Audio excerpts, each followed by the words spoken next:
Les va, buen día, buenas tardes, buenas noches, depende del momento en que estén viendo este video. Es para mí un gusto estar en esta tercera clase que vamos a comenzar. Siempre mirándonos en esta etapa nosotros mismos, pero ya también empezando a mirar a los demás, porque vamos a ver que de alguna manera lo que somos también depende de lo que los demás han ido configurando en nosotros. Y para poder empezar a ver esto, nos vamos a quedar con un video hermoso que es del espejo de Matsuyama, que lo tienen aquí el link para poderlo ver en YouTube y que vamos a tratar también de anexarlo a nuestro video. Bueno, los dejo con este hermoso cuento para que lo puedan disfrutar.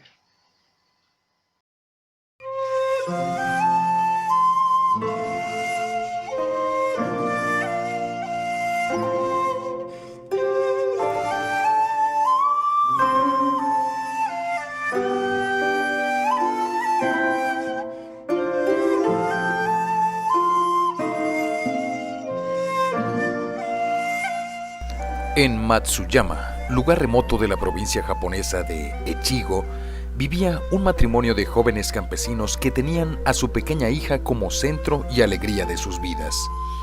Un día, el marido tuvo que viajar a la capital para resolver unos asuntos y, ante el temor de la mujer por un viaje tan largo y a un mundo tan desconocido, la consoló con la promesa de regresar lo antes posible y de traerle a ella y a su hijita hermosos regalos. Después de una larga temporada, que a ella se le hizo eterna, vio por fin a su esposo de vuelta a casa y pudo oír de sus labios lo que le había sucedido y las cosas extraordinarias que había visto, mientras que la niña jugaba feliz con los juguetes que su padre le había comprado. «Para ti», le dijo el marido a su mujer, «te he traído un regalo muy extraordinario que sé que te va a sorprender. Míralo y dime qué ves dentro». Era un objeto redondo, blanco por un lado, con adornos de pájaros y flores, y por el otro, muy brillante y terso. Al mirarlo, la mujer, que nunca había visto un espejo, quedó fascinada y sorprendida al contemplar a una joven y alegre muchacha a la que no conocía. El marido se echó a reír al ver la cara de sorpresa de su esposa. «¿Qué ves?», le preguntó con guasa. «Veo a una hermosa joven que me mira y mueve los labios como si quisiera hablarme». «Querida», le dijo el marido, «lo que ves es tu propia cara reflejada en ese lámina de cristal. Se llama espejo y en la ciudad es un objeto muy corriente». La mujer quedó encantada con aquel maravilloso regalo. Lo guardó con sumo cuidado en una cajita y solo, de vez en cuando, lo sacaba para contemplarse. Pasó el tiempo y la niña se había convertido en una linda muchacha, buena y cariñosa, que cada vez se parecía más a su madre. Pero ella nunca le enseñó ni le habló del espejo para que no se vanagloriase de su propia hermosura. De esta manera, hasta el padre se olvidó de aquel espejo tan bien guardado y escondido.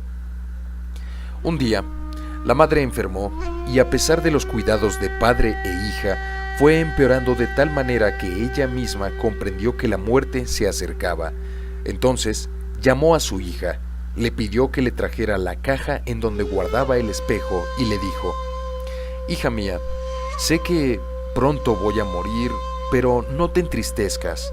Cuando ya no esté con vosotros, prométeme que mirarás en este espejo todos los días, me verás en él y te darás cuenta de que, aunque desde muy lejos, siempre estaré velando por ti». Al morir la madre, la muchacha abrió la caja del espejo y cada día, como se lo había prometido, lo miraba y en él veía la cara de su madre tan hermosa y sonriente como antes de la enfermedad. Con ella hablaba y a ella le confiaba sus penas y sus alegrías, y, aunque su madre no le decía ni una palabra, siempre le parecía que estaba cerca, atenta y comprensiva. Un día el padre la vio delante del espejo como si conversara con él, y ante su sorpresa, la muchacha contestó: «Padre, todos los días miro en este espejo y veo a mi querida madre y hablo con ella», y le contó el regalo y el ruego que su madre le había hecho antes de morir, lo que ella no había dejado de cumplir ni un solo día. El padre quedó tan impresionado y emocionado que nunca se atrevió a decirle que lo que contemplaba todos los días en el espejo era ella misma y que, tal vez, por la fuerza del amor, se había convertido en la fiel imagen del hermoso rostro de su madre.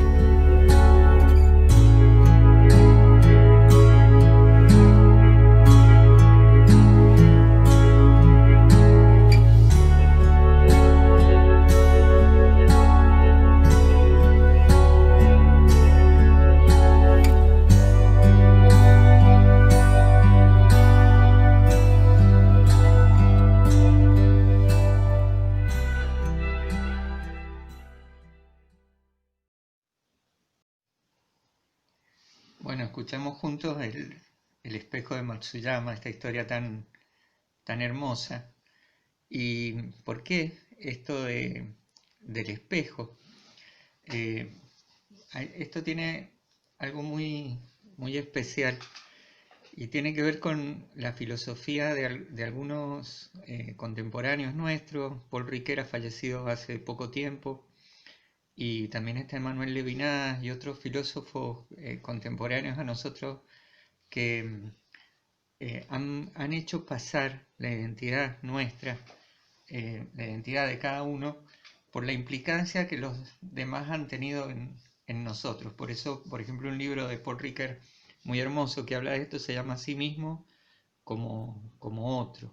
¿Por qué como otro? Porque lo que nos ha pasado con los demás implica nuestra propia personalidad. Por eso les he puesto esta imagen que aparece en muchos rostros, porque creo que en nuestro propio rostro se refleja el rostro de todos aquellos que han influido en lo que somos. Porque no seríamos los mismos si hubiéramos nacido en otro país, si hubiésemos sido criados por otras personas.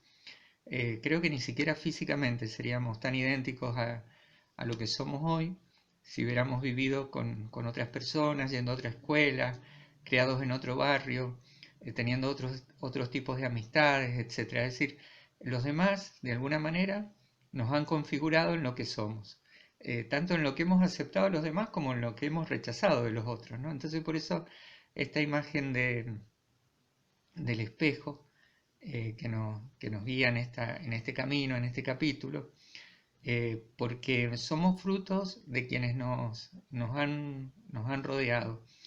¿Y por qué el espejo? Porque, ¿cuál es el espejo? El espejo son los demás. ¿Ustedes se han dado cuenta de que aquello que más nos manifiesta a las demás personas, que es nuestro propio rostro, está vedado a nuestra propia mirada? Nosotros nos tenemos que ir a mirar a un espejo para poder ver nuestro propio rostro, y ni siquiera la imagen que refleja el espejo es la imagen de nuestro propio rostro, porque el espejo nos refleja al revés. Si ustedes levantan la mano derecha frente al espejo, el espejo está levantando la mano izquierda, es decir, está invertida la imagen. Ni siquiera lo que ustedes están viendo es lo que los demás pueden ver de nosotros. Entonces, el mejor espejo es justamente la mirada del otro. Cuando hay gestos que uno hace, que el otro nos devuelve en su reacción. Y eso es importante contemplar y mirar, ¿no es cierto? Si yo estoy enojado y estoy lleno de ira y me embronco, los demás me van a devolver una cara o de ira también, porque se van a enojar que yo me enojé, o de miedo. Piensen ustedes en las aulas cómo reaccionan nuestros chicos, ¿no? Hay seños, maestras o profesores que por ahí son gritones, se enojan, cállense, qué sé yo, dicen las cosas de mal modo. Bueno, eso se refleja en los estudiantes, ¿no es cierto? O en el miedo, en la indiferencia, en la falta de respeto muchas veces. Entonces, esto es importante, cómo los demás nos van devolviendo cierta mirada sobre nosotros mismos y hace que nos configuremos. Por eso las palabras que los demás nos dicen, como decir, sos genial, sos maravilloso, cuando hemos tenido una madre o un padre que nos ha alentado y nos ha motivado y nos han señalado permanentemente las cosas buenas que tenemos, nosotros hemos respondido de la misma manera. Y a la inversa, cuando hemos tenido padres o parientes o hermanos o amigos que nos han dicho todo lo contrario, sos un espanto, también nos hemos ido constituyendo desde esas frases que los demás nos han dicho. Por eso el espejo, de alguna manera, son los demás, ¿no? Las únicas palabras que son verdaderamente malas, son estas que yo les he marcado aquí en este gráfico. No vales nada, estás sucio, sos un fracasado, eres una basura.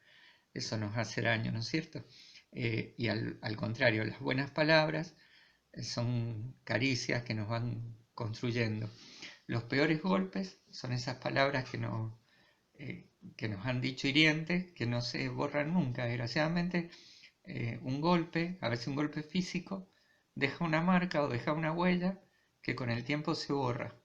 Pero un golpe verbal, de lo que decimos con la boca, deja una herida o deja una marca que es muy difícil de curar. Como también las buenas palabras, las caricias que nos hacen con las palabras, también nos ayudan a seguir trabajando. Por eso, la primera tarea que vamos a hacer en esta etapa es rescatar las buenas palabras que han tenido para con nosotros. Seguramente muchísimas han habido a lo largo de nuestra vida, porque también lo que nos pasa es que le prestamos atención a las malas palabras y no le prestamos atención a las buenas palabras. Por eso lo que quiero que hagamos en este trabajo es rescatar las buenas palabras, rescatar aquellas cosas que nos hayan dicho, sean nuestros padres, madres, amigos, profesores, docentes, que nos hayan dicho a nosotros y que nos han permitido construirnos de buena manera. Y si no halláramos buenas palabras, porque podría darse el caso que uno haya crecido desgraciadamente rodeado de malas palabras y de muy pocas buenas palabras, bueno, expresemos las que nos gustaría que tuviéramos.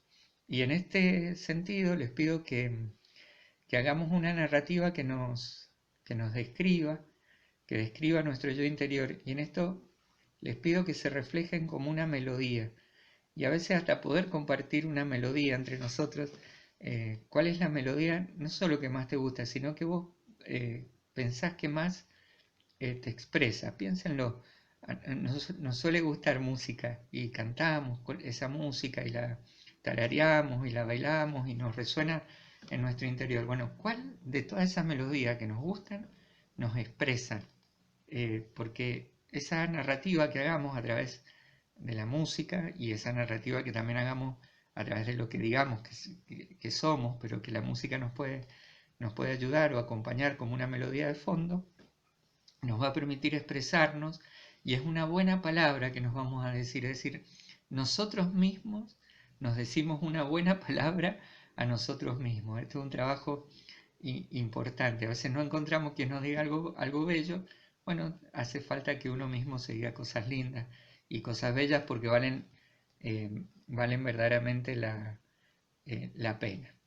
Y bueno, entramos después de esta etapa de habernos dicho estas buenas palabras y manifestado estas buenas palabras, vamos a lo que se llama la inteligencia interpersonal, es decir, a cómo percibimos a los demás. Hasta ahora hemos trabajado la inteligencia intrapersonal, es decir, cómo nos percibimos nosotros a nosotros mismos. Y esto vemos que pasa por el espejo del otro, ¿no es cierto?, de una manera muy, muy fuerte. Pero ahora también la percepción que tenemos de los demás, lo que se llama esta inteligencia interpersonal. Y en este sentido les voy a pedir que lean, yo no lo voy a leer acá para que no sea tan largo, pero en el libro, el cuento del baúl de los recuerdos, que es muy hermoso, y que vemos cómo, porque la figura del baúl, que es tan fuerte, ¿no? ¿Qué es lo que nos quedó en el baúl? ¿Qué es lo que hemos guardado a lo largo de la vida? ¿Cuáles son las buenas o las malas palabras que hemos guardado en nuestro baúl de los recuerdos? A veces encerramos en ese baúl que somos nosotros mismos, en lo más interior de nuestro interior, si se quiere, que es donde tenemos la llave solamente nosotros y donde nosotros solamente podemos ver. Ahí guardamos nuestros amores, guardamos nuestros temores, guardamos los recuerdos que nos iluminan y guardamos también los recuerdos que nos oscurecen. Bueno, a veces guardamos cosas maravillosas, hermosas, tesoros insondables, y a veces guardamos la peor de las miserias, digamos. Somos eso, todos somos eso. Nadie puede decir que ni es mejor ni peor. Uno es capaz de las mejores y de las peores cosas. Todos somos capaces de las mejores y de las peores cosas, porque todo lo que haya hecho un ser humano, nosotros también lo podemos hacer, ¿no es cierto? Nosotros podemos ser tan buenos como, no sé, Gandhi o la Madre Teresa de Calcuta, y podemos ser tan malos como Jack el Destripador. Esto lo tenemos que tener en claro, porque todos están hechos de la misma madera y de la misma sangre y de la misma carne que nosotros. Pero a veces depende, ¿no es cierto?, de este entorno que nos rodee y nos motive para que nos hagamos Gandhi o Jack el Destripador, ¿no? Nuestras decisiones también nos van a ir configurando en este sentido. Entonces, aquí, con este baúl de los recuerdos, también vamos a hablar de las huellas. Las huellas son esas marcas que alguien deja, ¿no es cierto?, en la tierra, o en el polvo, o en el barro, y que nos permiten identificar quién pasó por ahí o quién estuvo ahí por la huella, por aquello que imprimen, que es lo más personal o identificatorio de un individuo, ¿no es cierto? Entonces, las demás personas en nosotros nos han dejado huellas, o podríamos acá preguntarnos cuáles son las huellas que han dejado a lo largo de nuestra vida. A veces huellas de amor, a veces huellas de dolor, ¿no es cierto? Pero bueno, ¿qué huellas ha dejado la escuela? Esto es importante. Ustedes, como docentes, como educadores, van a dejar una huella en aquellas personas que tomen contacto con ustedes para aprender algo.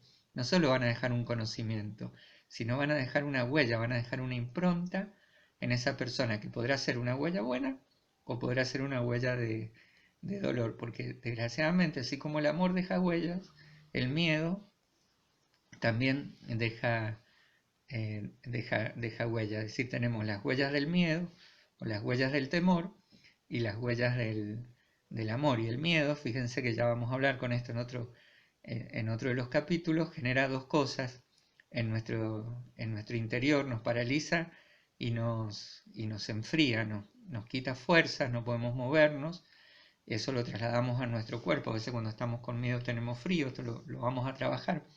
Y a veces también ese miedo nos vuelve a nosotros o temerosos, muy temerosos, o nos vuelve superficiales. Es decir, no queremos, como tenemos miedo, no queremos que nada arraigue en nuestro corazón. Y por el contrario, tenemos las huellas del amor. Cuando alguien ha recibido amor y el amor ha dejado huellas en nuestro interior, nos hace personas seguras. Entonces esto es interesante. ¿Qué personalidad tengo? Si tengo una personalidad fuerte y segura, es porque probablemente en mi interior hay huellas de mucho amor. Y por el contrario, si tengo una personalidad temerosa o superficial, probablemente hay algo que ha dejado miedo en nosotros y que tenemos que descubrir. Tenemos que ir hacia el baúl de los recuerdos y encontrar en ese baúl las huellas que nos han dejado. Y en esto es importante también ver qué huellas estamos dejando nosotros en los demás. ¿Son huellas de temor o son huellas de amor? Esto es muy, muy importante. Entonces aquí empezamos a trazar lo que es la inteligencia interpersonal. ¿Ven? Esa red, por eso yo les hacía hacer una red emocional.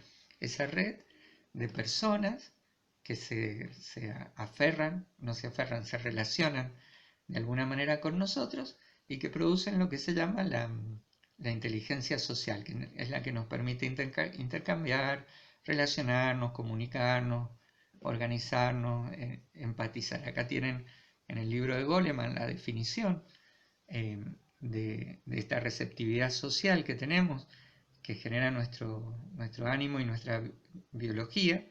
Hoy se habla mucho de las neuronas de espejo, que si yo entro a un lugar contento, voy a contagiar esa alegría. Si yo entro a un lugar enojado, voy a contagiar ese enojo. Parecería que nos espejamos, ¿no es cierto? Esta inteligencia interpersonal hace que nos espejemos el estado anímico de la manera de ser que los demás tienen, ¿no? Esto es algo biológico, es algo que uno responde naturalmente e inconscientemente, ¿no? Entonces, esta inteligencia eh, interpersonal hace que intentemos comportarnos de un modo beneficioso, que beneficie a los demás, para que también resultemos beneficiados a nosotros mismos. Miren, si nosotros tomamos conciencia de esto y cada día que ingresamos a nuestro hogar, nuestro lugar de trabajo, ingresamos de esta manera, es decir, vamos a espejar alegría, no vamos a espejar ni enojo ni miedo, vamos a generar este clima que nos desborde y que aborde de alguna manera a los demás. Y entonces, aquí vamos a hacer una segunda actividad, y es de que llenaremos nuestro baúl. Si nosotros sabemos que dejamos huellas, si nosotros sabemos que sembramos en nuestro camino, es importante aquí detenernos y pensar y hacer un listado de qué queremos dejar, qué huella queremos dejar, y expresarlo con palabras y cosas bien concretas, bien concretas. Dejaré una sonrisa, dejaré una buena palabra, contagiaré alegría, contagiaré amistad, desecharé el miedo, todo este tipo de cosas. Así les pido que lo hagan bien concreto, porque tenemos que generar en nosotros actitudes que nos lleven a esta capacidad de relacionarnos con los demás y de contagiar a los demás las buenas cosas que dejen buenas huellas. De esta manera podremos cambiar nuestra cultura, podremos cambiar nuestro entorno, y todo lo que hagamos lo haremos bien. Lo haremos bien no como perfección de un acto, de una acción, sino que lo haremos beneficiosamente para todos. Así que bueno, les dejo esta tarea para la semana. Y lo otro es, bueno, ahora justo hay una propaganda de la mirada positiva y de los anteojos. Esto está hecho mucho antes de esta propaganda, pero cambiar nuestra mirada. Empecemos a tener una mirada positiva. Aquella persona que veíamos mal, empecemos a ver las cosas buenas que tiene. Aquel lugar o entorno que veíamos malo, empecemos a ver las cosas buenas que tiene. ¿Ven? Tenemos que cambiar la mirada del enojo a la mirada de la positividad, y así nuestro entorno veremos que toma nuevo brillo y nuestros colores para mejorar el clima de trabajo que tenemos y el clima que nosotros mismos generamos. Bueno, mucha tarea y mucho trabajo para esta semana, mucho trabajo de receptividad y de trabajo exterior. Les pido que por favor lo hagamos y lo llevemos a la práctica, porque va a resultar beneficioso para todos. Bueno, ha sido un gusto y nos veremos en el próximo encuentro.